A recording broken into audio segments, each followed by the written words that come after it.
పన్నీర్ రసగుల్లాని తయారు చేసుకుందాం. ముందుగా పన్నీర్ని తయారు చేసుకుందాం. మరిగించిన పాలని కడాయిలో వేసుకొని 2 టేబుల్ స్పూన్ వెనిగర్ని 1 గ్లాస్ వాటర్లో కలుపుకొని పాల్లోకి వేసుకోవాలి. ఇప్పుడు మనకి పన్నీర్ రెడీ అయిపోయింది. ఒక కాటన్ క్లాత్లో వేసి వాటర్ అంతా పిడుచుకోవాలి. నీరు మొత్తాన్ని మెత్తగా కలుపుకోవాలి.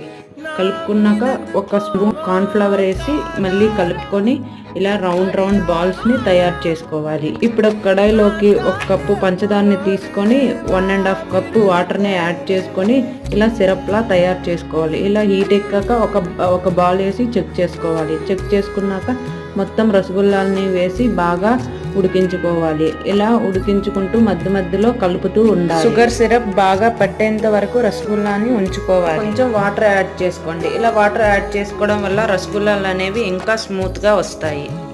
ఫైనల్గా కొబ్బరి పొడిని యాడ్ చేసుకోండి.